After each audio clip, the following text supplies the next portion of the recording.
So what was announced, what has happened, how much was spent, how much was unspent, that type of report card or progress card was not presented. And the finance minister was pushing mostly on the technology part, especially the digital transaction, digital, moving towards digital technology, fintech, digital currency, and all those type of things. And I think before we start, can I ask Mr. Jitendra Rai, who is joining, our alumni joining, I think from Jharkhand, and he is also now part of some FPO. So how was it, this budget, Jitendra, for your own FPO type of companies? Jitendra, am I audible? Yes, sir. Good afternoon to all. Yeah. Yeah. So, sorry, I could not listen full budget. I was in a meeting. So, I went through after that. So, I saw it's like, I said, it's general. There is no big data or number games. They have planning for wealth creation and long-term budget like they are creating. So we could not see more number of figures in like last year expenditure, what impacts happened. But it was in general in first sight. I have not gone through in the detail. I'll once again go through in the evening. Okay, Jitendra, I understood. So basically, she was pitching India 100. Currently, we are India at 75. It's a blueprint for next 25 years of budget. How it's a progressively this government in the last 4 years addressing various issues, economy, social, and technological issues in the pandemic, and how does it moves the whole. So that's what she always like for it's a budget for everyone. So that was the underline she mentioned. Sabka Vikas or something like that she started saying. And one of the this thing also, even the disinvestment, that means liquidating the shares of public limited company and making it private. So the last time it was a huge announcement. Now for LIC, she announced for IPO. And in that, still that disinvestment.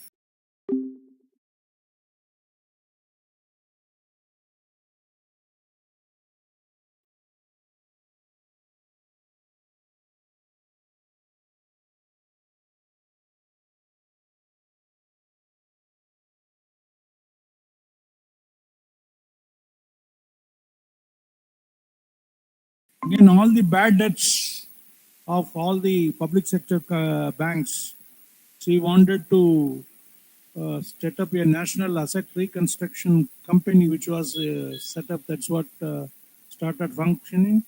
And the whole budget, she says it is a blueprint for India at 100. And so now we have the few more panelists will be joining. Mr. M. Kalyana Sundaram. We have one of our eminent analyst, Mala Morris Madam from UK.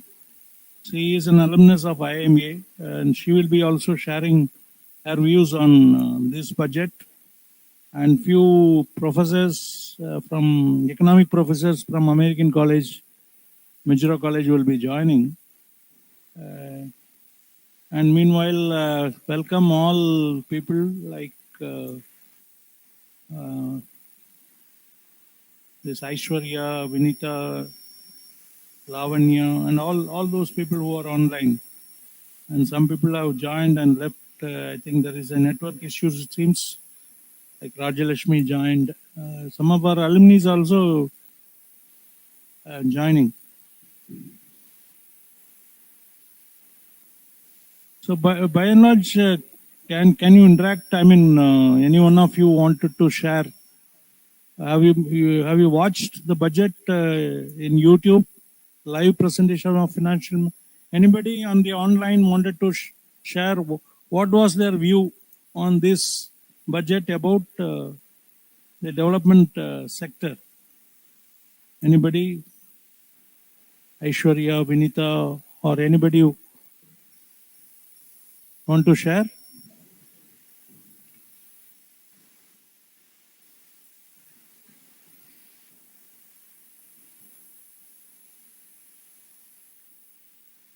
If you don't have any this thing, no, never mind.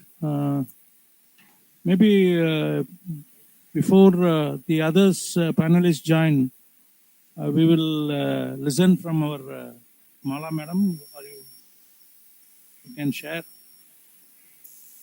No, he is yet to come. We will start so that we will not miss the time.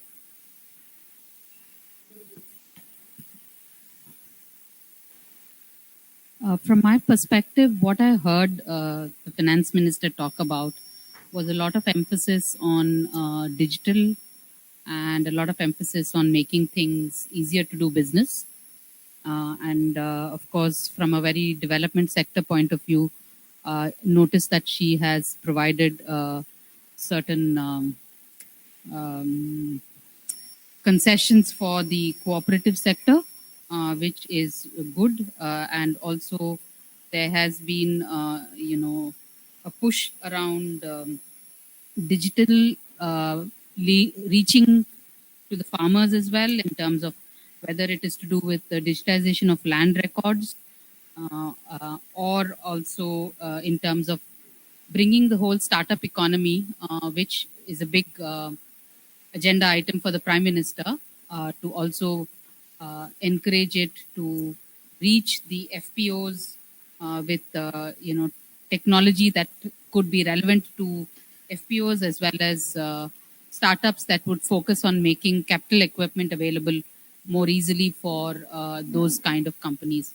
So while it's not one of those budgets which is very, there's nothing that's big that's been announced. There's been lots of small aspects which look like they're pushing for infrastructure spending, making it easier for people to do business, as well as push on digital infrastructure to reach more parts of society. Thank you, madam. So especially you said it is more of ease of doing business and also pushing enhancing the digital services, technology for reaching to the benefit of the commoner. Now we have with us Mr. M. Kalyan Sundaram. He was an ex-banker and also a Donite handle, Don International, and also a network on alternative financial institution, INAFI, as a CEO. How does he see this budget is very, very useful for common people, especially the underprivileged people, poor? How do you see the announcements or whatever the overall budget presented by our finance minister? Thank you, Guru. Yeah. So basically the budget has a continuity of a focus on the very critical now requirement of the economy, job creation. Of course, this is an issue which is highly being debated to what extent jobs have been. But there are three sectors where this budget has a focus, which has definitely an impact on job creation. One is the infrastructure. This is a massive, this government is having a continuity on the infrastructure, not only continuity and also have a long-term outlook in terms of So that is reflected in the statement, God Sakti. It's all about job creation. It's a very cascading sector impacting on the job creation. Number second thing which is continuing is this MSME sector. There is a lot of support being given. One of the things what is announced is expected the credit guarantee scheme, because the banks are not quite tight twisted when it comes to MSME. But maybe there are also several reasons to be that. But at least the micro part in the MSME, micro enterprises up to 1 crore.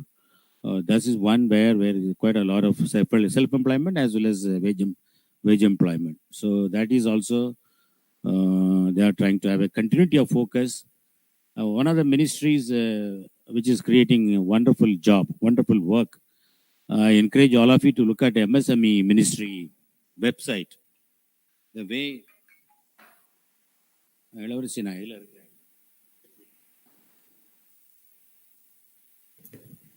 is that I encourage you all of you to look at the MSME website. The way how a government department can also function, and look at the other departments' websites. So you will see the difference in terms of MSME. So there is absolutely its maximum governance, what they are claiming, that you can see in terms of MSME sector. So there is a continuity and focus. It's also a job intensive sector. And the third sector for job creation is, of course, the primary sector, the agriculture, what we are been. That's also a continuity. But this time, some of the work what we do is also having an impact. Like what he said, no, crop assessment is one of the area key weak link in the resilience building. Crop assessment for insurance, crop insurance. So there is quite a lot of delay and also a lot of pitfalls in assessment. Assessment is not done timely, and also assessment is inadequate in terms of both from a technical point of view as well as in the actual yield perspective. So this is what he's talking about, but it remains to be seen how this is really is being, because the issue is that, as we have been discussing for so many years, the implementation gap. So how this is the drone, Kisan drone crop assessment, if it is really going to be helpful in assessment and a timely payment of this, then it's really absolutely. So these are the three sectors. So there is a continuity of focus, and MSME and infrastructure, it is handled by the only one ministry. So absolutely, it's working wonders across the country. You could see the difference also. That is a best part of the whole governance also, not just financial. And also allocation is also being made for that. Then, as I said, the digital push is happening across the sectors. And of course, the financial sector is not an exception. And as I said, digital currency and all will be experimented, piloted. Quite a lot of fintech companies. But there is a concern. You all should be clear. The cyberspace is full of risk. People, if they are no, there are unsuspecting the public, user public, they are getting into quite a lot of trouble. So when we talk about digital space, we need to really, when we enable people, what we are saying, enabling, no? So the Center for Financial Literacy, they are aware. Okay. So through that, we are trying to look at what is an appropriate thing, what is a risk-free or not risk-free, what is that digital services which is very less risky. That's the assessment I should make as an enabler to help the people access financial services through the. So we need to be careful about it when it comes to. But otherwise, it's completely is a digital budget. Both in terms of the budget also is there is no paper now. It's all again coming up. And there are other initiatives which is not directly. This is our policy statements like which is the international trend. Now we are catching up. Like One example I would say is a battery swap. Battery swap for the bikes, e-bikes, as well as for the cars. It's already happening outside India. And but one of the reason what she mentioned is very appropriate, because the charging stations, and this is going to be a part of green economy, lot of initiatives, and along with the renewable energy, this is going to be a very quite a. So these are some of the things. The most important is job creation, and the three sectors which I mentioned. That's very important. Then interestingly about the social sector, quite a lot of announcements we need to see. I mean, many things are already happening. It's not that maybe government is catching up in terms of online virtual courses and other things. There is an announcement about the digital university. You read the fine print, what they mean by that, digital university. So what is this? Because Niti Ayog is really in a kind of something coining something which is really. So you look at this. So these are some of the things. Otherwise, it's a very normal budget. One more thing was about already I talked to you about that. Also, you try to find out what difference it makes in terms of digital banking units. How different it is from the banks, which is already a lot of digital transactions already happening. So what is this? So it is just a hype, or just attract this one just using the word digital university, digital banking unit, something like that. So these are the things, But what we need to see, then we need to really see this, how this is actually playing out in the period that she mentioned, maybe 1 year or 2 years, and then we need to give a feedback. Once we start doing that, because they have at least a system to go through this feedback now. This government is listening, at least something. So this is where we need to play our role as a citizen. What is the role of a citizen? If you ask, then you will get answer when you go through this budget. Okay, this is what I need. Some other things now I have already just given as a prompting to all of you. But job creation, they are focused. That's really very good. Thank you. Thank you, Mr. M.K. I think as the two panelists expressed, this budget is mostly pushing on the how to make India more digital and also job creation. When she presented last time 6 pillars. This time she was focusing her presentation on part A, part B. Part A is all mostly on the proposals, announcement and all. First one, she talked about the infrastructure, that 7 engine of growth, or which is called Prime Minister Gadi Sakti. Gadi means fast, where you have a port, railways, road and transport, like all this infrastructure, airports, energy, and all this thing. In that, she was presenting that this year an additional 25,000 kilometer road will be made into motorable, and 400 new Vande Bharat trains for next 3 years. And some of the ports will be more made to handle the agriculture commodities, and so again there is more of a privatization of these of the infrastructures, especially on the logistics side. How to make it more consumer friendly, so they will privatize on these logistics to make things moving very fast. So she was proposing some of those privatization of logistics side part of these all 7 major pillars, which moves the economy or infrastructure. Second, on inclusive development, she was presenting on agriculture. When he was presenting in agriculture, how much they will procure wheat and paddy from Rabi crop and Kharif crop from farmers. And she was also presenting some lakh crore of MSP.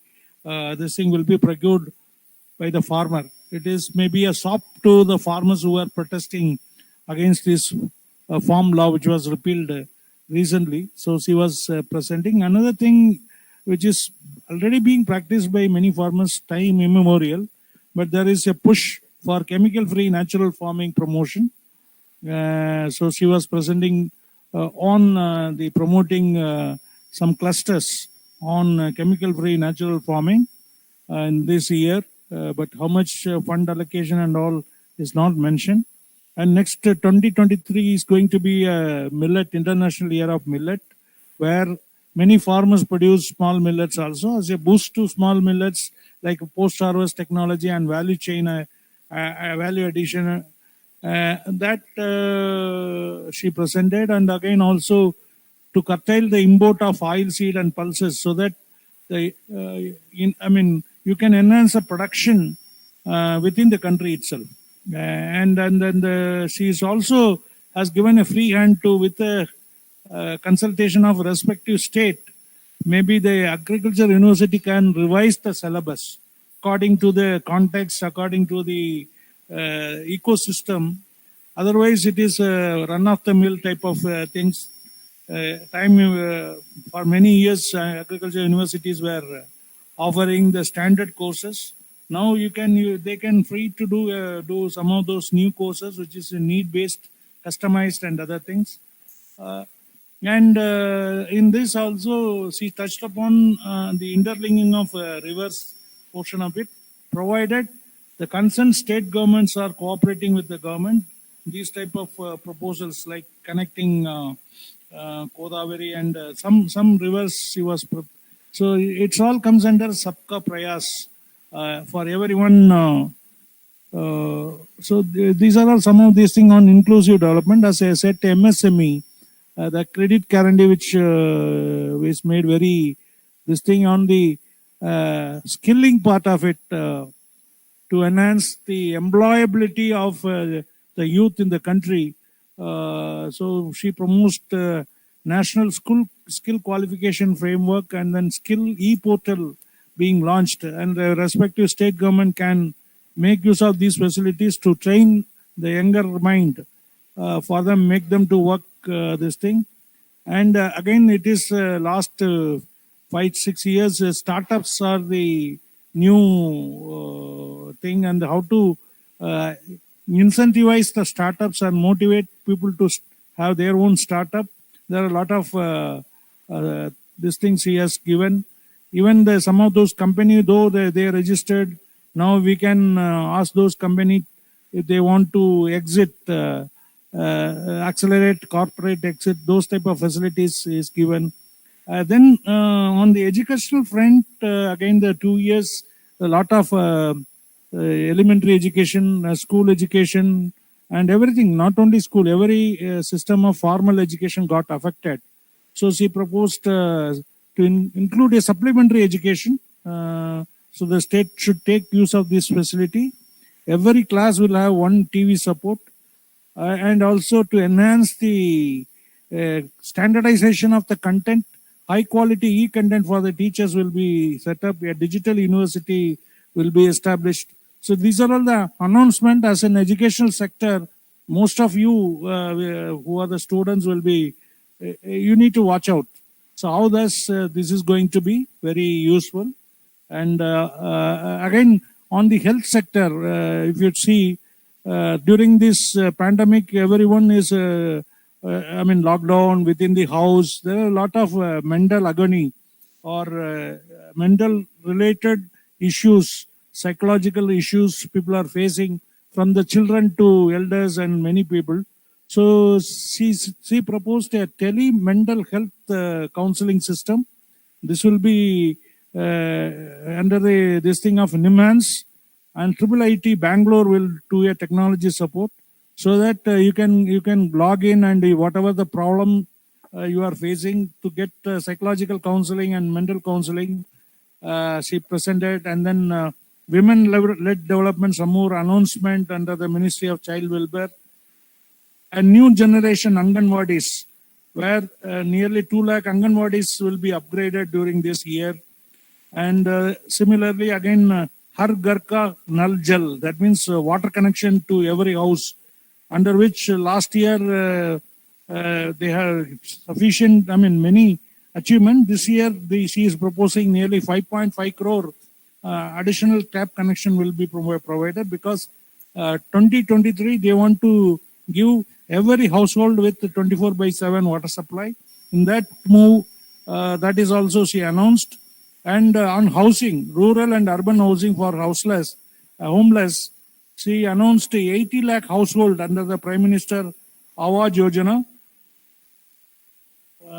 So 100% core banking of postal banks, and which you can, so that you can facilitate the funding from bank to postal bank to bank. So that will be ease of digital currency, digital transaction. That is similarly this, as MK said, this is all possible because of the growth in fintech, financial technology companies. And as MK also put a question on what already banks are doing, what is the need for digital banking units, 75 new digital banking units she promoted. And then after fourth one, she talked about minimum government and maximum governance, wherein these e-passports, she presented the e-passport with chips, so that when international travel and other things will be made so easy. And she talked about urban capacity building, especially land use. If you all do a land use digitization into a parcel of lands, so that one nation, one registration, that motivation she is putting in 8 scheduled languages. This will be done. And again, as I said, for companies, accelerate corporate exit online e-bill system. On the telecom side, how to move into 5G mobile surveillance and then systems. So these are all villages will have e-services. So that is what she is moving. And on the financing for investment, that is the fourth aspect she presented, where the capital expenditure, which is 2.9% of GDP, that means the allocation of 35.4% capital expenditure is going to create more of assets and job creation. She proposed a digital rupee will be coming into practice, or coming into this thing by Reserve Bank will introduce this currency using blockchain technology in the coming year itself. Then she has also promised financial assistance to state government for capital investment. Earlier it was 10,000 crore. Now it is about 1 lakh crore she is proposing. Again, it is I think it is going to be a loan, soft loan to the state. But let's wait how this state government look this type of facilities for state government. Then the fiscal management she presented for 22-23, where it is about this expenditure is 39.45 lakh crore, and out of which 22.84 lakh crore remaining will be the fiscal deficit.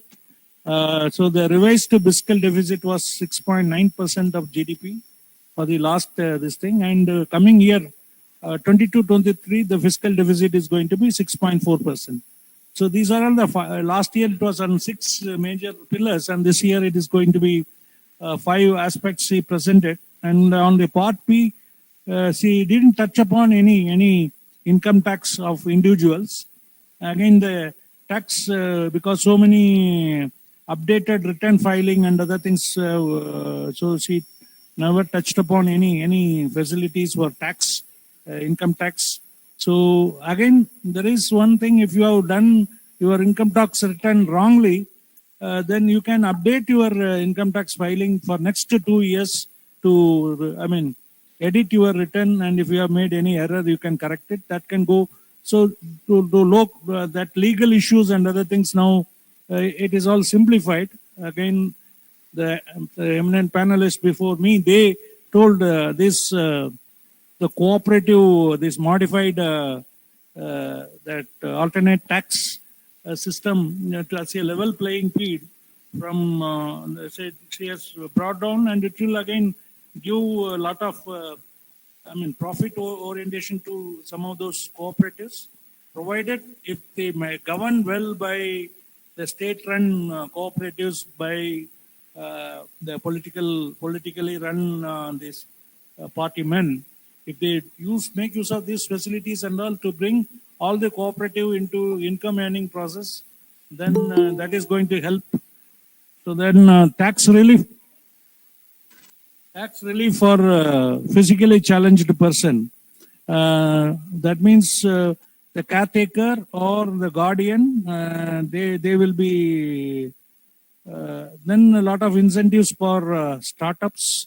She has proposed, and customs reforms for special economic zone, wherein lot of custom duties exemptions on so many things, especially all the electronic goods, gems and jewelry.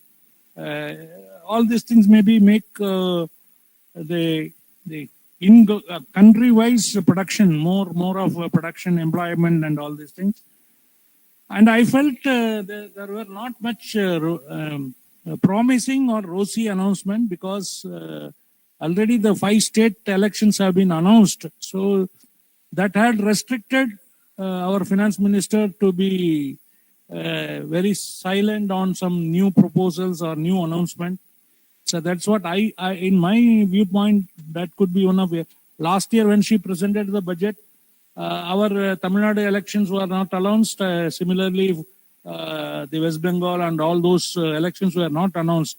So she was free to do a lot more state-specific announcements. But this time she could not able to do it. This is what my reading. And maybe now I invite our Annamalai sir from Hindu. After that, welcome Muthuraja sir and others. Now I'll ask Mr. Annamalai sir to share your viewpoints, sir. After that, Muthuraja sir will come as an economic professor.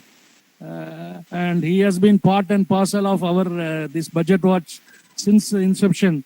I will come to as a panelist to Muthuraja sir. Yeah, good afternoon to Annamalai all, sir. sir. I will join after. Thank you. Good afternoon. I'm the art person here. So I'll just look at the positives of the budget. I mean, all these announcements come with a rider, because there are extraneous developments like the pandemic, which affect any of the initiatives launched in a budget. So hopefully 22-23 will be pandemic free, or maybe we'll get used to the virus. I don't have a sequence, but I'll do it at random. First is this interesting decision to amend the Special Economic Zones Act, SEZ Act. We'll find that many of the SEZ developed in the last decade are remaining fully unutilized. Even in Madurai, we have 2 SEZs which are not fully operational. So by regulating, by replacing the Special Economic Zones Act, the government intends to cover the existing industrial enclaves and enhance competitiveness in exports. So I think if properly amended, this SEZ Act will help local entrepreneurs, especially in the IT sector, small entrepreneurs, in a big way. And this 1 lakh crore allocation for states for infrastructure development of 2,000 kilometer rail network, and introduction of Vande Bharat trains, and focus on 7 growth engines like waterways, mass transport. This government has been speaking about utilization of waterways by linking of rivers in the last 6 or 7 years. but how far we have progressed, that needs to be compared with the earlier announcements, earlier allocations. I remember Nitin Gadkari announcing so many linking projects to link rivers and also to introduce waterways. Even in Tamil Nadu, there's still a proposal. How far have we gone in this goal? And this battery swapping policy, which is expected to give a boost to electric vehicles, thereby reduction in dependence on traditional fuels, and then protecting the environment. If we get, if fully implemented, this will encourage utilization of electric vehicles in a big way, and let's see how it happens.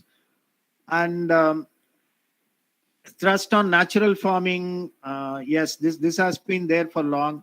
This is one important, this mental health program is one important announcement, which provides for counseling, national tele mental counseling facility for all people all over the country. Such facilities exist in every major towns. In Madurai we have a couple of facilities where you can just phone in and vent yourself. But this a national facility will go a long way in preventing stress and the consequential effects on your mental health due to stress, because everything you do is looked at from the point of stress and how stress affects us. Digital education. See, in the last 2 years, we have a mixed experience with digital education. I think not many students in rural areas will prefer digital education, especially when it involves investments in gadgets and the payment of monthly charges for the services we avail. If we speak to children in places like Tirupur, where most of the parents are daily wage earners, there is a peculiar phenomenon in Tirupur where the parents keep changing the mobile number of the child every 2 days, because they are not able to top up the original number. They go for some other programs. They keep changing, and it's very difficult for the teacher to update the numbers. And virtual university, this government has been working on creating a virtual university online education for the last couple of years, and you'll soon find that many video lessons produced elsewhere in the country, in North Indian states, are getting translated into regional languages, into Tamil, Kannada, Malayalam, and they are going to be shown on air to both schools and colleges. But digital education also has its own benefits. But in a country like ours, where net penetration is not up to the desired level, and buying a mobile phone, if you have 4 children at home, you need to buy 4 mobile phones if you are going to sit at home and learn. But if you are going to your class and going to watch a television program, one class, one TV channel, then I think that will have some difference. And as far as we know that the major hurdle to development is corruption and lack of transparency. And some of the initiatives like this paperless e-bill system, I think that will improve the transparency of the government tendering system, and also the government functioning, and the decision to have e-service centers in all villages. That will release villages from the clutches of middlemen, brokers, and exploiters, and also improve transparency, and people will also know what are their entitlements and what is the government doing for them. And I read somewhere that the allocation for children, child welfare and Anganwadis has come down. That has to be checked with previous year's allocation, but already some people have started to point out that the allocation for child and women and child welfare has been reduced. But overall, I mean, the way we look at budget has changed. About 5-6 years back, people were eagerly awaiting the budget session, but things have changed. It's more of an official exercise to tell the nation what are our receipts and what are our spendings and what do we expect to do, and not the romantic nature of the budget has been robbed in the last 3 or 4 years, and we'll be able to critically look at any budget only when it is only when the announcements are implemented on the ground. And so we, as NGOs, as public service organizations, we need to keep a tab on spending on development initiatives, so that at the end of the year we come with a progress report. Already they are doing it on the health sector. Somebody can do it on education. Somebody can do it on rural infrastructure development. Somebody can do it on urban infrastructure development, because we discuss the points made in the budget, the announcements, and forget about their implementation. And what actually has happened on the ground, we come to know only from the government the next year. But if we are able to look for ourselves what has really happened on the ground, that will be helpful for. And maybe there is also criticism that a major disappointment is on the absence of any announcement on personal income tax. This has become crucial this year, because last 2 years there have been too much of retrenchment, too much of wage cut, too much of cost cutting, which has affected the individual income, the take home pay of many middle class people has come down, and they are already paying too many taxes. I mean, even they say that there's an unjustified slabs for certain mass consumed products. And recently there was a complaint that if you order food online, you pay GST twice, one for the food at the hotel, and GST for the for the agency that delivers the food. So double taxation takes place while buying food. So but this was something very eagerly awaited, an announcement on personal income tax slabs, but the budget is silent about it.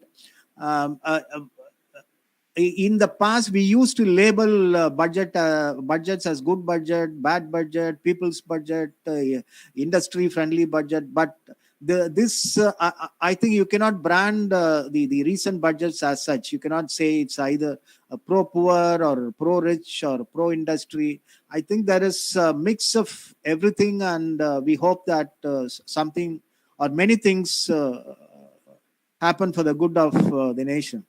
This is how I look at the budget as a very lay person. Maybe Professor Muthraja will be able to throw more light on the nuances of the budget. I'm very happy about the addition of transparency in e-governance, and also the push for rural development in terms of the previous speaker was detailed about the allocation for agriculture sector, the thrust on organic farming, and these are things which we need. These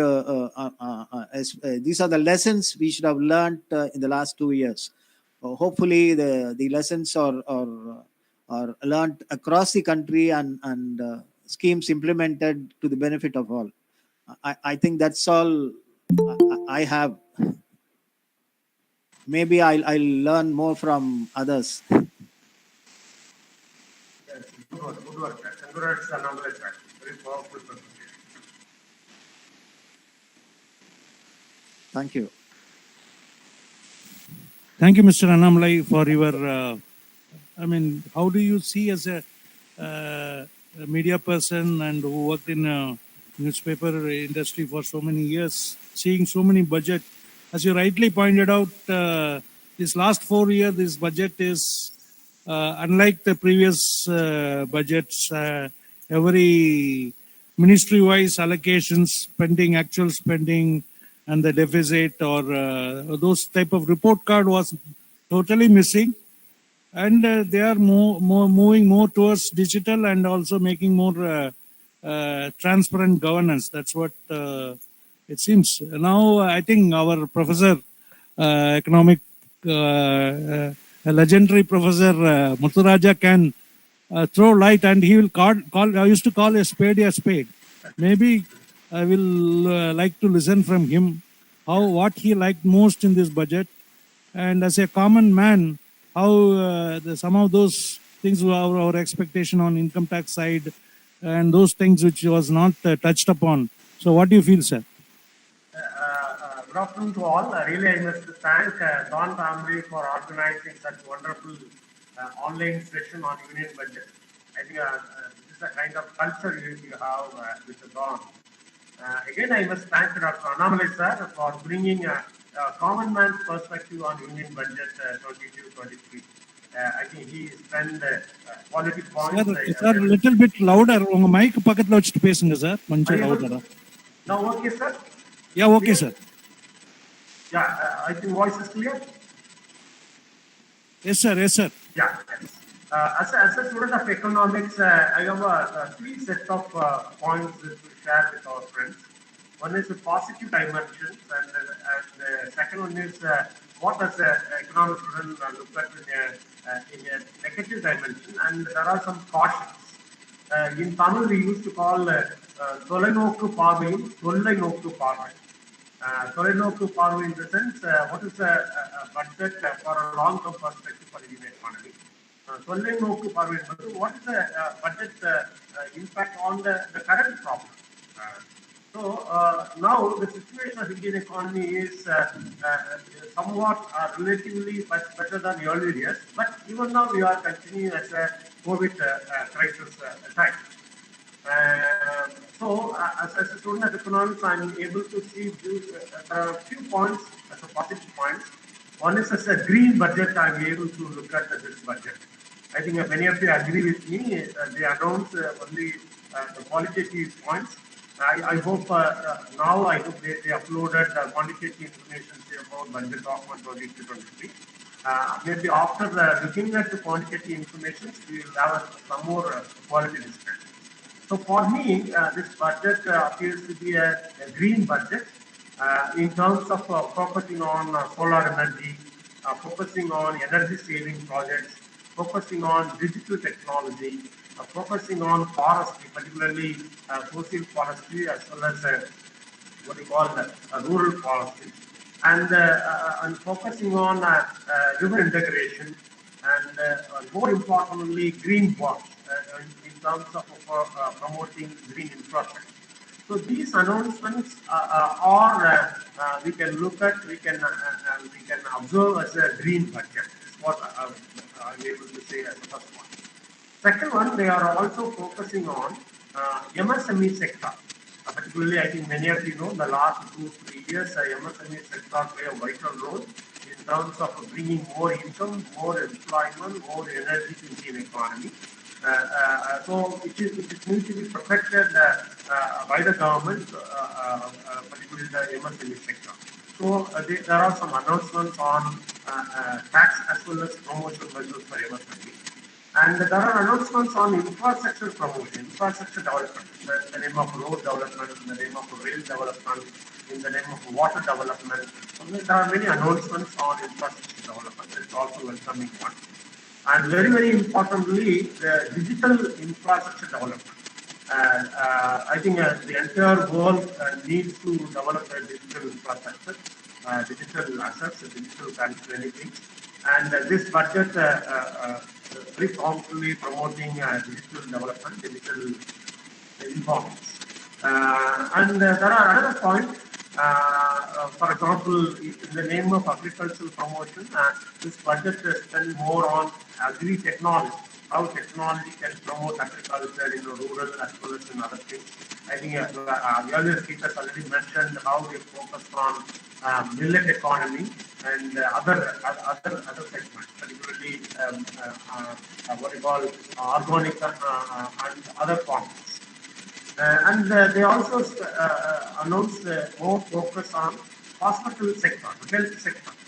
Fully, they mentioned hospital development and hospitality development by way of promoting more institutions. And the skilling also mentioned by finance minister by way of promoting employability of youth in India. And the very uniqueness of this budget is concentrating on promotion of mental health programs across the region, across the country. Because I think the last 2-3 years, every home, every classroom, every working situation has a problem, particularly mental health problem. We call it Marandulla Maruthuvam. Marandulla Maruthuvam is nothing but promotion measures of mental health. That's a big announcement. I don't know how far they are going to allocate more funds and more resources for that. And that's a special and unique announcement by Finance Minister on promotion of post office, linking with rural people, linking with the senior citizens. The post office can be digitalized. That's a welcoming step. I think 10 days or 15 days back, our Honorable Prime Minister made announcements on backward districts in India. I think 100 plus districts are backward. They need to be protected and promoted in terms of protection. And they also announced in the budget, budget 2023, they announced in targeting backward districts, targeting backward blocks by way of many things, including 75 digital banking branches to be started in this region. And another very important special point of this budget is focusing on governing the urban problem, because urbanization is the order of the day, but there are many problems because of urbanization. So urban governance, I think they shift the concept from smart city to urban development, urban governance. These are the good things about this budget. Again, I'm observing only as a qualitative observation from the budget document. When you look at quantitative information, allocation part, we must have a better understanding. If you, as a common man, we must think that the budget has some kind of what you call laconic or negative dimension.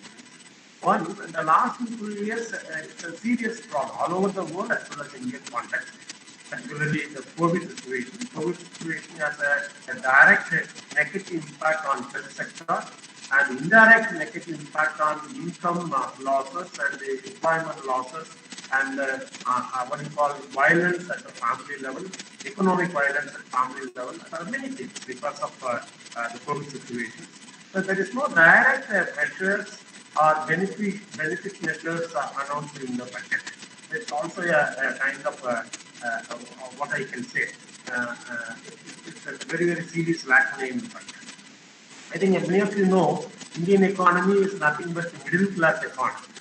If middle class are consuming more, that the increased demand will help the industries and service sector can grow much more.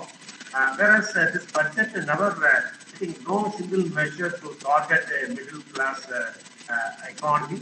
Middle class doesn't targeting middle class people in terms of boosting demand sector, boosting consumption of middle class. That will have a negative impact on other sectors in the long run.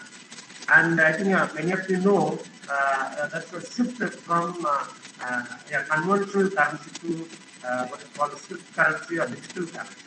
That's a confusion. There is an unclarity among announcing these things because the entire world is talking about big currency, whereas we are talking about big assets.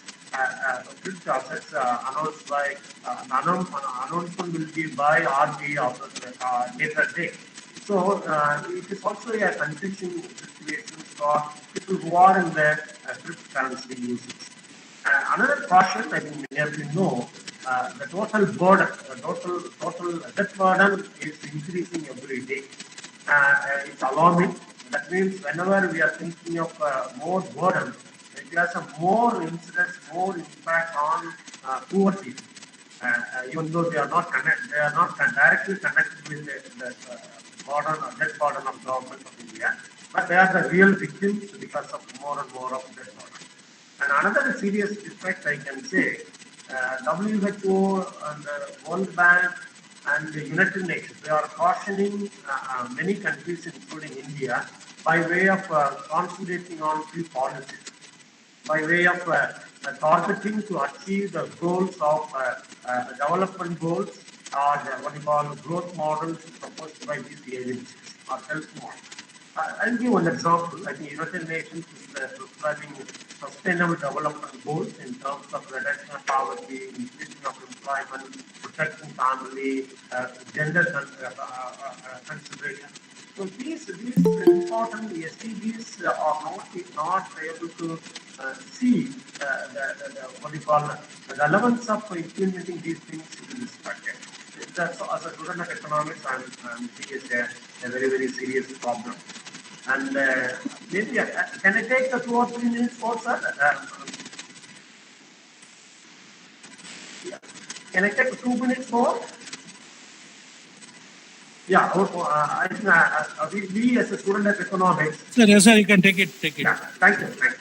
As a student of economics, we must know, even though a budget document is a government document, but we as a Commonwealth, we are expecting the budget document must be a public document. That means the common people must benefit, the common people must participate in the budgetary process, the budgetary process. Then only the success of budget is higher.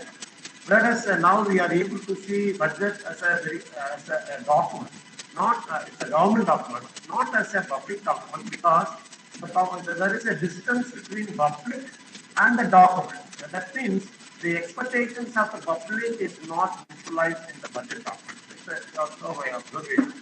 And I think many of you know we are talking about budget governance. I think we always we never talk about the difference between the budgeted revenue and real revenue, the budgeted expenditure and the real expenditure. So every year we are announcing budget document, but next year we are not able to recollect what was happened in the last budget in terms of spending, in terms of revenue. But this is the right time to look at the governance in the budget document. What kind of impact we are able to create in terms of social factor, economic factor, environment factor, gender factor. So these things must be properly studied, because we are living in a digital era. It is our duty to focus on governance of budget document. And another thing, I think many focus on digital university and other things. There are some issues, particularly in the name of digital university, starting up of national institutions focusing on education. We are in a federal India. We are in a center, state, and local government based India, where each institution has a role to play. Whereas the creation of national institutions must take note of this system of federal government. Then only it will benefit all, or otherwise it's like a dumping of a material, dumping of a policy, dumping of a course, a dumping of an institution on a public. That may not be a successful one. And I think, so finally, I must say, it is a kind of more of announcements, and it never touched the long-term perspectives as well as the perspective of the people who are facing the corona as a victim. So we will expect good response from the post-budget announcements from budget document. As a citizen of Madurai, I also expected some announcements for Madurai, for South Tamil Nadu, for Tamil Nadu, because the finance minister is from Madurai region. and the chief economic advisor is also from Madurai region. So, as an individual, as a Madurai citizen, with a self-interest, I expected some announcement. But again, I'm not able to get good response from the doctor. Thank you. Thank you. Thank you, Dr. Puttaraja sir, for a very, very, intensive looking into a budget and giving your viewpoints and the uniqueness of this budget and your expectation of Madurai or South Tamil Nadu specific announcement. Each and every one of us also was waiting, but Ananta Nageshwaran's appointment was very just 2 days or 3 days back. Maybe we'll wait for all these things one more year for happenings. As all of the panelists so far put, is very, very vivid. Very, very unique this budget. She has not mentioned anything specific to any state. She has not touched upon this will come in this state, this will come, except that national mental health the counseling through NIMANS Bangalore and IIIT Bangalore. I think she has by and large presented a national perspective budget, not touching upon. She also announced 400 Vande Bharat train will be introduced, but which state, and some special focus for northeast states. She has northeastern states she has proposed. I think I think she didn't do anything left out in her, but in a national perspective presented. As all of them were panelists were saying on digital push more into the transparent governance, and this budget is aiming at increasing the national production for job employment, job creation, even in defense, even in the defense sector, along with the DRDO. So that equipment and all these things, private sectors can come and they can collaborate with DRDO and they can produce in-house or internal. So that is more like a public-private partnership model as a SPV, special project vehicles he was putting, where the capital investment or investment is between both the public and also a private investment. With that investment, maybe how we can produce the GDP and all. That is what she was. From agriculture to defense, every sector she proposed for a BBB model, and maybe the reliance on the self-reliant production rather than import from outside. Some custom duty exemptions for various sectors, so that will reduce the prices and it will enhance the purchasing power of the people when you reduce. But inflation so far is so high. Maybe the inflation has to be checked. Let's see how it is going to happen in the coming financial year. Maybe any of you who are attending the online or in presence, do you have any specific questions for the panelists?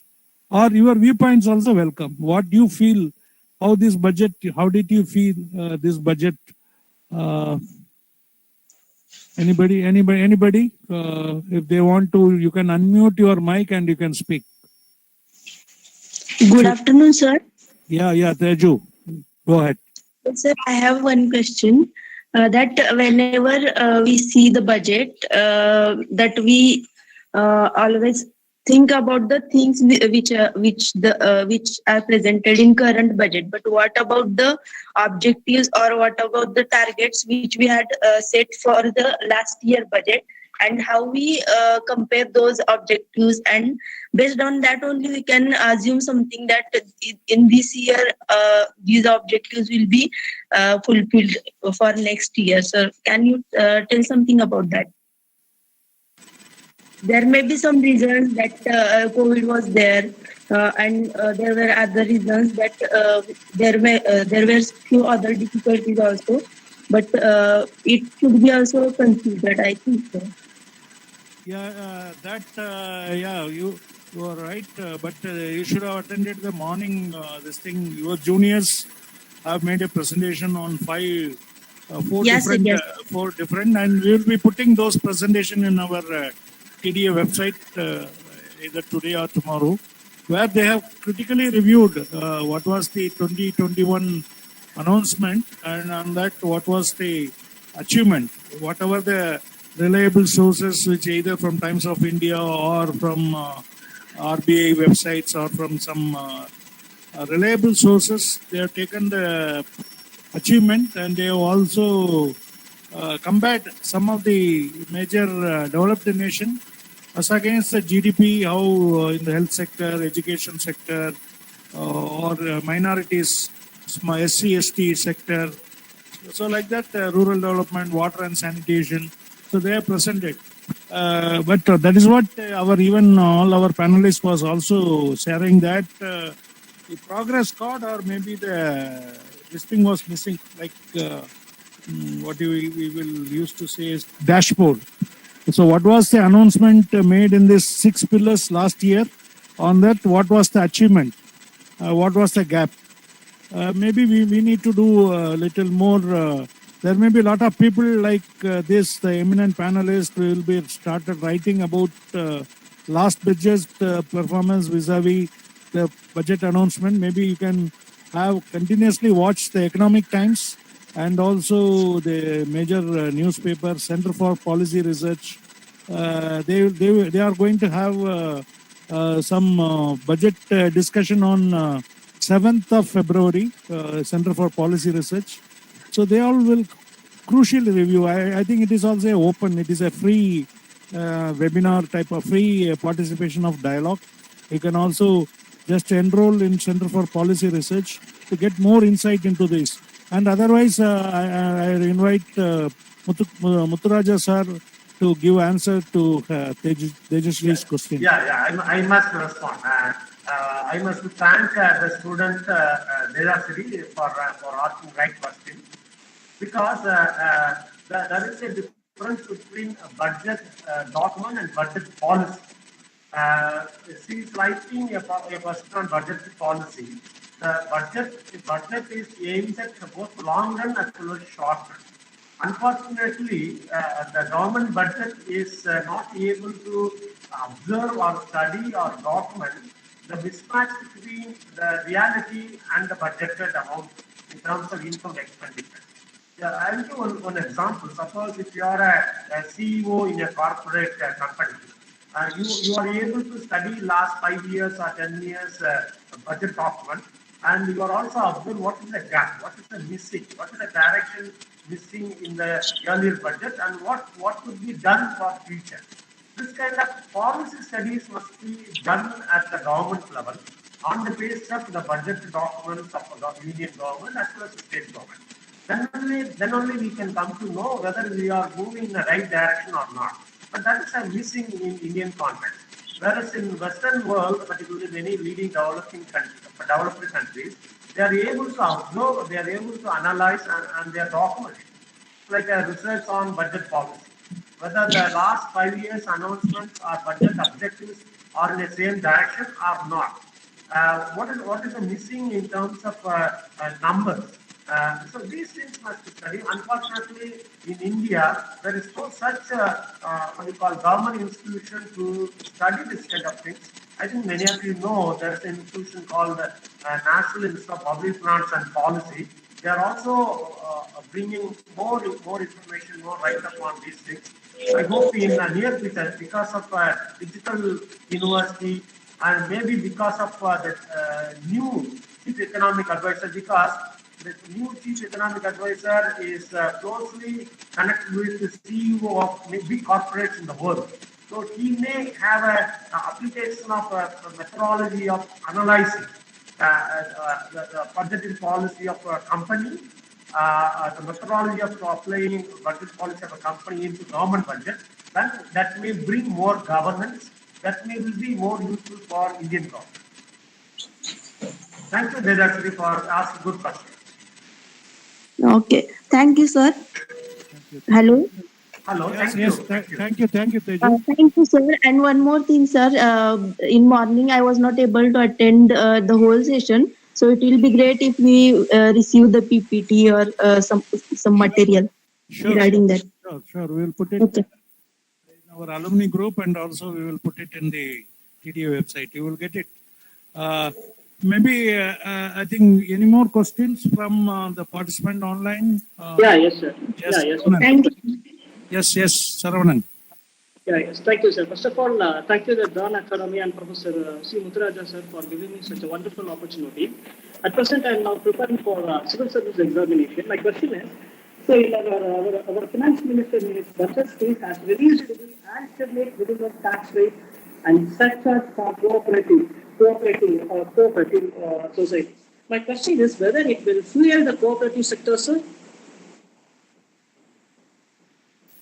Yeah, the cooperative sector, again, so this anomaly modified, I think what is going to be the impact of this announcement? Maybe in the morning we have discussed, our eminent panelist Mala Madam also, how this cooperative tax reforms is going to help people, your viewpoint on that.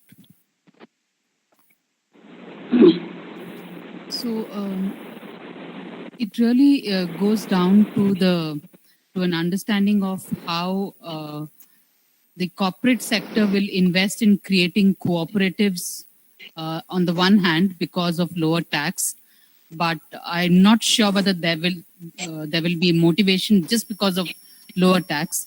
But in FPOs, depending on how many FPOs are incorporated as companies versus how many are incorporated as cooperatives, that would make a difference to those who are incorporated as cooperatives, where they will potentially have more, their net income would be higher, and that would incentivize them to invest perhaps in machine farm equipment, and couple that with the finance minister's proposal to encourage startups to create companies which address the farm sector, whether it's to do with innovative ways of organizing rental and finance for the capital equipment for the farm, or whether it's to bring technology to the FPOs, as well as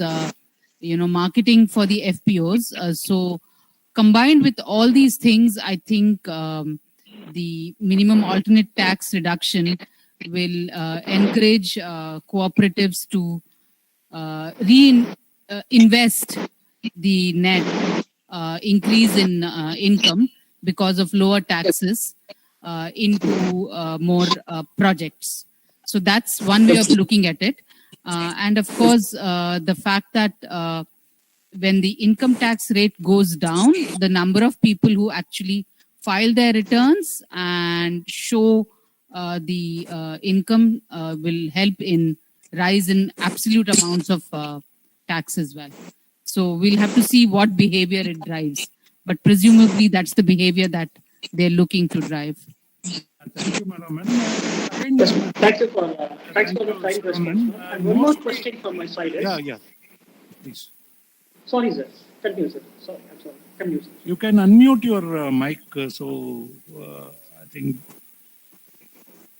Yeah, thank you. Basically, this modified alternate tax in cooperative, again, cooperative sector in the country, except few successful cooperatives like Amul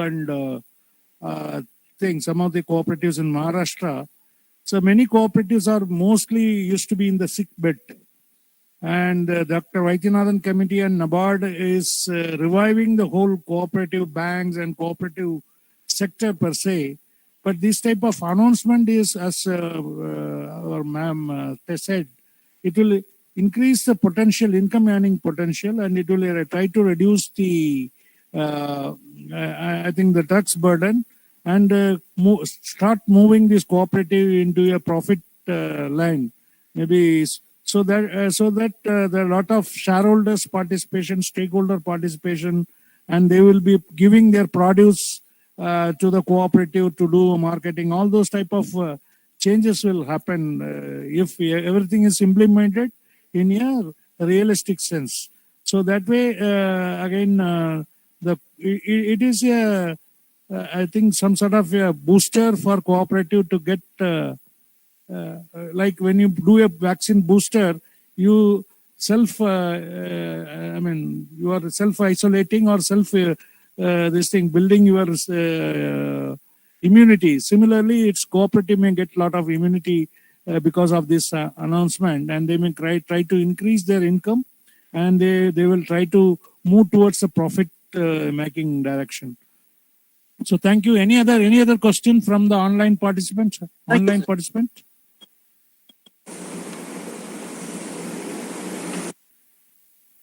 Suraj, do you have any questions or any of your observation? Suraj left. Huh? Hello. Yeah, Suraj. I don't have any questions, but I want to share some observations and I can make. Go ahead, Suraj.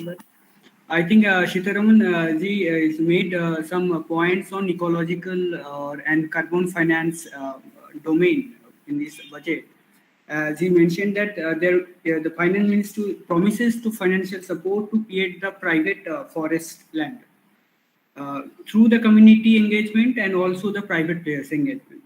Then she also said that there is a thematic fund. It will be available for the green infrastructure bond provided to the stakeholders.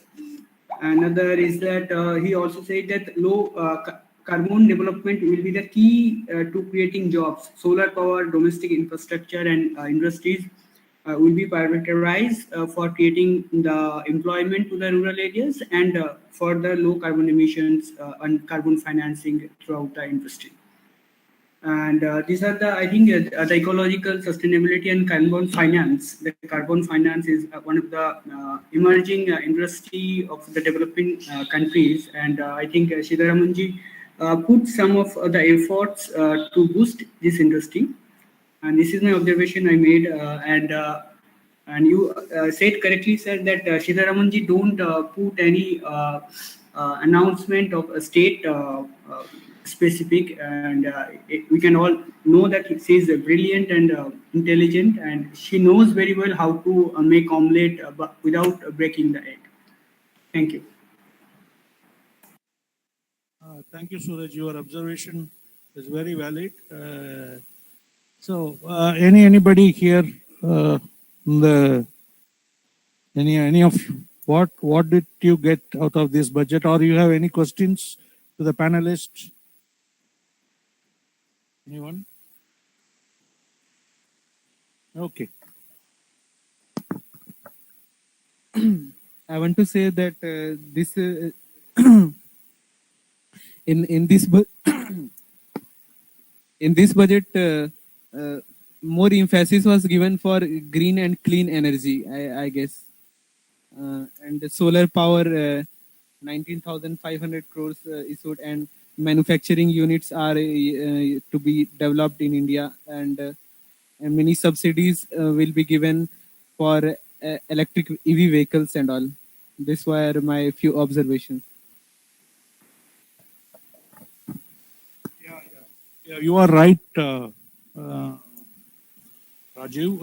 And our panelist also, Muthuraja sir also said it is a green budget. And more than this thing.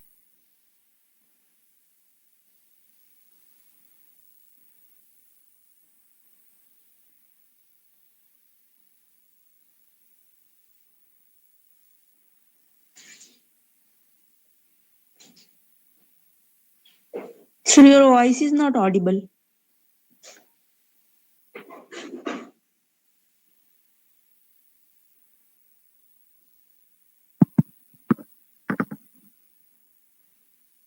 Am I audible? Yes, sir. Yes. Yeah. See this this budget gives a lot of SOPs or maybe encouragement for infrastructure development, MSME sector, and also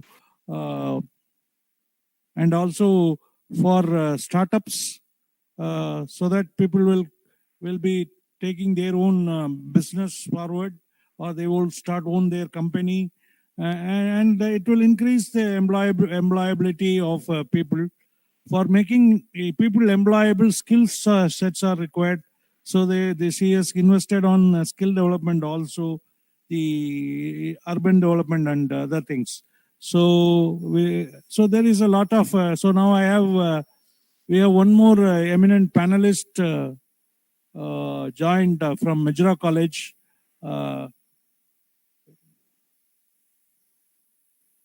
Mr. Deena Dayalan sir, welcome sir.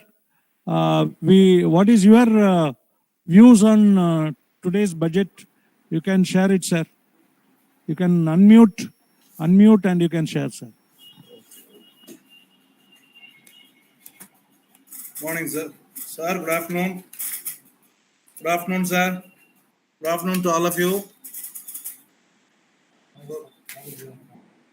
So, am I audible? Yes, sir. Yes, sir. Good afternoon, sir. Welcome. afternoon. You are audible.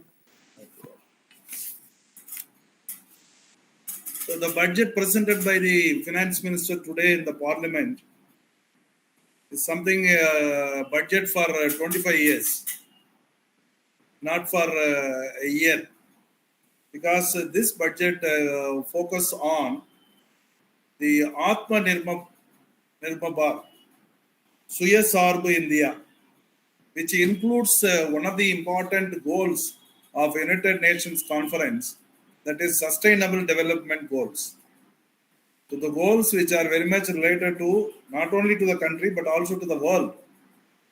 So this budget is a budget which focuses on sustainable development along with inclusive growth. There are many good things in this budget. The first important point is the budget focus on 9.2% growth rate, and it is only a projected growth rate, and it is estimated growth rate is 8 to 8.5.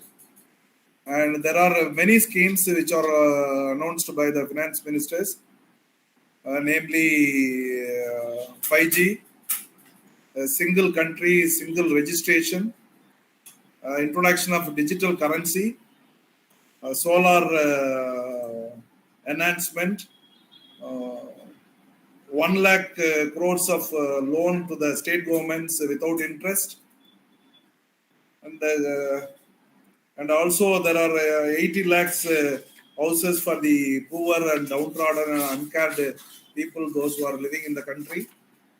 And in addition to that, there are 20 educational channels for our students and e-Vidya scholarship schemes. And these are the highlights of this budget. And the foremost important point for this budget is 60 lakhs employment opportunities in the next 5 years. 60 lakhs. And definitely this will give a confidence for the educated youth in the country. And the introduction of digital currency will definitely make some revolutionary change in the economic growth of the country. No doubt about it. Apart from this, the purchase of defense gadgets, there are about 68% which is exclusively devoted for the products which are produced in the country. So these are all the highlights. The one thing which is not the most expected from the salaried class, the income tax limit has not been increased. So this is the on the whole, the budget focus on the long-term goals, which are mainly building the infrastructure, generating the employment opportunities, and providing good drinking water facilities, and providing the educational development for developing the what is called digital universities, digital banking, and these are all the highlights of this budget. மொத்தத்தில் வந்து நம்ம இதை சொல்லணும்னா the river linking of rivers definitely is boon for the country, but without the approval of the state government, it is not possible for the central government to introduce it. because the state government must come forward to give their green signal in order to link the rivers. Definitely, river linking will help us to reach our targets, not only in the field of agriculture sector, but also in the field of industrial sector. Because agriculture and industry are both are always interrelated one. Therefore, the foremost importance or significance may be given to linking of rivers. So this is what the first time that the central government has come out with linking rivers between the states, and this will be a boon for the agricultural sector. And the state government must cooperate with this agenda of central government. Therefore, the agricultural sector can produce productivity can also be increased, and thereby you can generate more number of employment opportunities in agriculture, and there will be no shortage or there will be no scarcity for the water, and we can easily manage the irrigation problem in almost all the states of the country. So I feel that the linking our rivers is the one of the fantastic scheme which is conceived by the central government. Unless otherwise the state government approved it, it is very difficult in the hands of the central government to implement it. So therefore, we expect the cooperation from the state governments in order to link the rivers. Thereby, it's a boon for the agriculture sector. Similarly, the loans and other provisions given by the central government for MSMEs development is also a remarkable one, and it's a welcome move of the central government. So this is my preliminary view regarding this, sir. Thank you, sir. Thank you, Professor Dinadayalan, for, as you rightly pointed out, I think there are a lot of good announcements for making this budget as a blueprint for next 25 years. Looking forward for future, the finance minister has attempted to bring some sort of a synergy between the state and center, and also some promising growth in terms of MSMEs, startups, and also the agriculture and the in-house or internal domestic production by way of, as you said, DRDO for gadgets, defense gadgets, and other type of things. Thank you very much for your excellent views. Yes, Teju, you have any questions?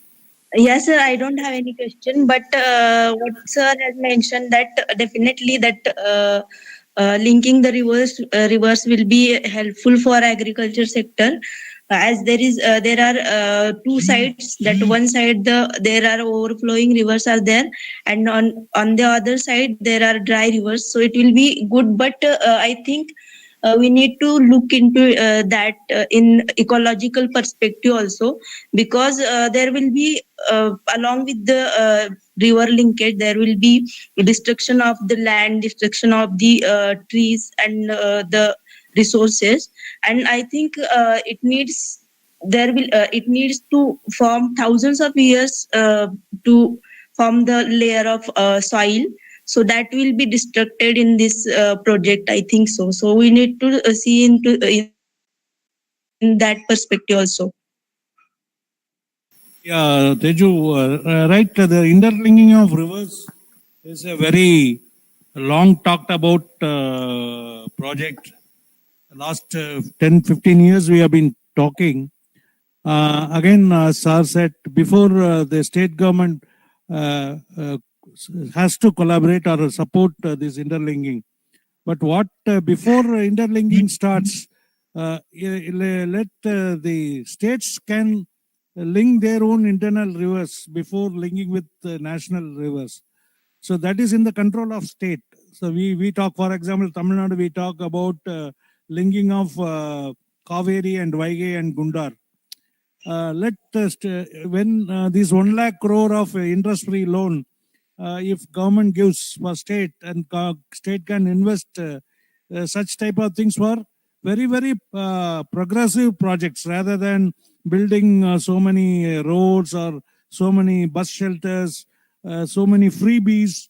Instead of that, they can make a long-term productive projects like within the state linking rivers.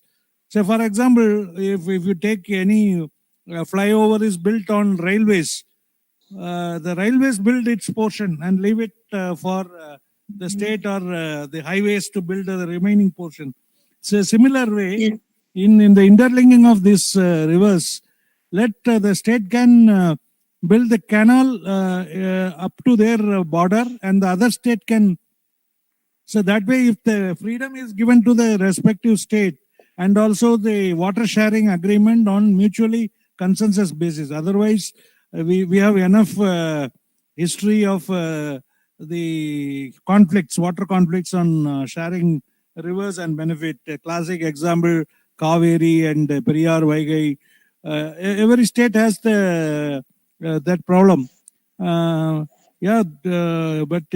for that, heart should be very, then our periya manasu, when we say our mind should be of very, say, okay, it is going to benefit people of X state or Y state. It is after all, Indians are going to benefit. If that type of mentality comes, I think this will be becoming a reality. Otherwise, it will remain only in the announcements. Thank you very much, Teju, for your comments. Any other person? That we will have to connect the perennial rivers, Yes, sir. Yes, sir. not Yes, the sir. dry rivers. Yes, yes. If you are going Yes. to interlink the rivers within the state, it may not be useful for us because our rivers are not perennial rivers. Yes. No, we are saying it's a It Kaveri. is to interlink the perennial rivers. That is more Yeah. important for the Yes. development of the agriculture sector. You are right, sir. But Kaveri, if you see from the history, if you see if a Kaveri flood is there, the water going waste into the sea. It is not every year we will be getting this thing. Once in 4 years or 3 years. For example, the Chennai floods from the Adayar and Kuvam, the water which gone to the sea, if you have stored that water, Chennai will have the drinking water self-sufficiency for next 3 years or 4 years. In the climate change type of these climatic events, of late, a lot of the disasters or these things are coming. So it is only a risk mitigation mechanism. I'm not saying you link dry rivers. Dry rivers also have some years it has a run. But yes, obviously perennial rivers have to be linked. But there are still a lot of issues of, say, even if you take Brahmaputra and this thing, the Bangladesh make a hue and cry about India not sharing its due share of water to Bangladesh. And similarly, Pakistan make a hue and cry about in Sindh, this thing. So everywhere water means it is a conflict. Yeah, and when interlinking means there should be a consensus and cooperation. Otherwise, it will be marred. Even say, for example, there is already one river linking project has been implemented in called Ken Betwa link, in which is between Punjab and Haryana. So both are having issues of water sharing. Maybe we have a lot of feasibilities has been done by National Water Development Authority of linking of rivers. There are feasibility studies. Everything is available. Maybe unless until the water became a state subject, it became a central subject. I think it is in the hands of central. Then I think the implementation may have an issue. But as a concept and thinking wise, it's a very good thing. Probably, hopefully, the future generations will welcome this idea and they will not fight between, and they will cooperate. But you are right, sir. Any other? Is that only thing is that we need to have a generous mind and a generous heart. Yes, sir. Yes, sir. Yes, sir. That is very much needed for all of us. Yes, sir. Yes, sir. You said right. You said right. Yes. Any other people over here wants to share silently?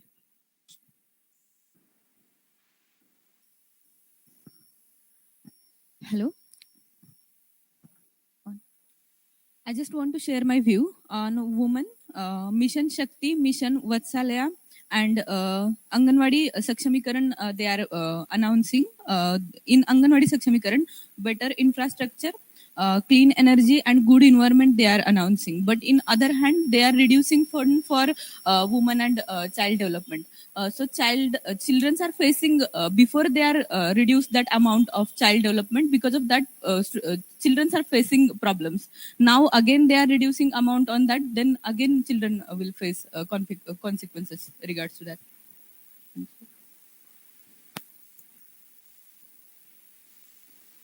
We need to look into the details in the.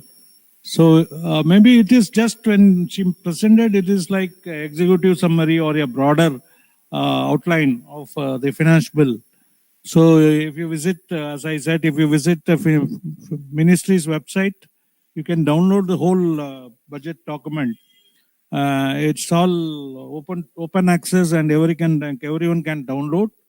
And maybe we need to go to the details. So we always used to say devil is in detail, and each one of us have to look into the allocations and this thing more.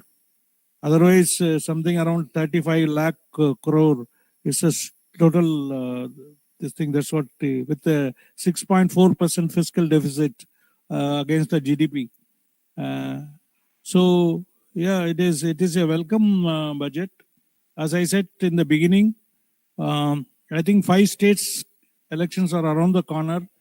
She has a constraint of not announcing any specific schemes or specific allocation for specific states because of the election code of conduct. That may be my thinking. Otherwise, the previous 3 budgeted which she presented, it has a focus on some states, some allocations.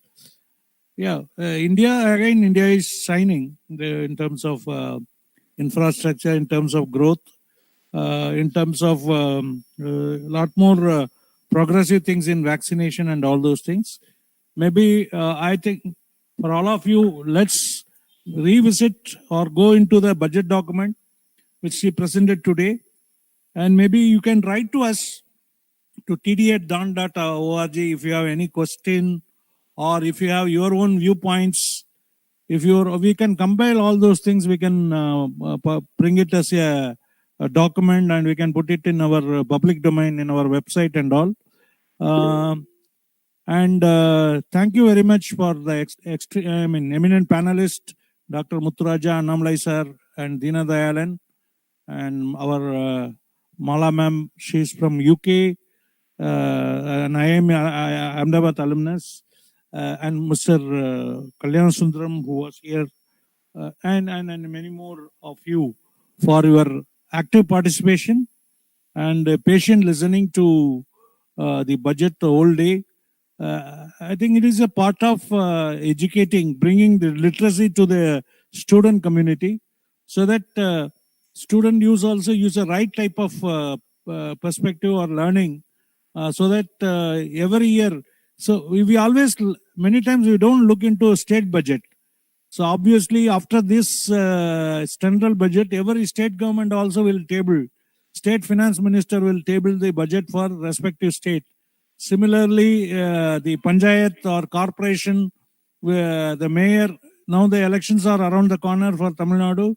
After the elections of a new mayor or new commissioners for the municipalities, the people governed this thing. So there will be respective panchayat budget and also state budget.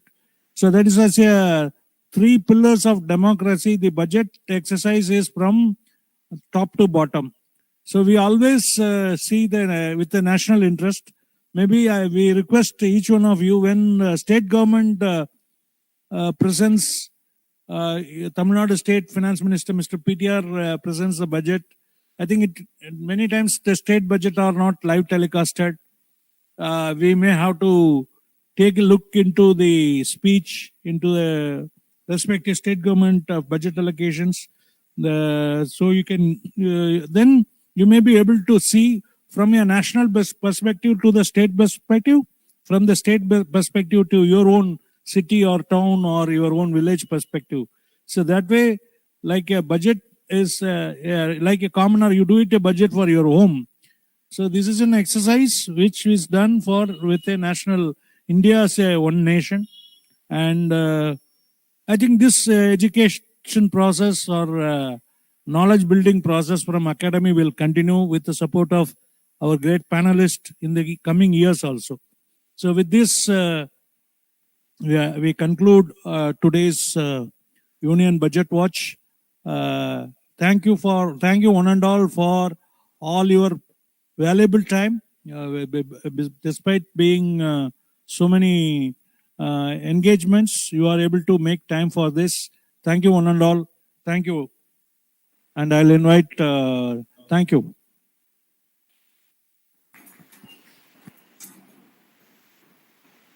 Thank you all.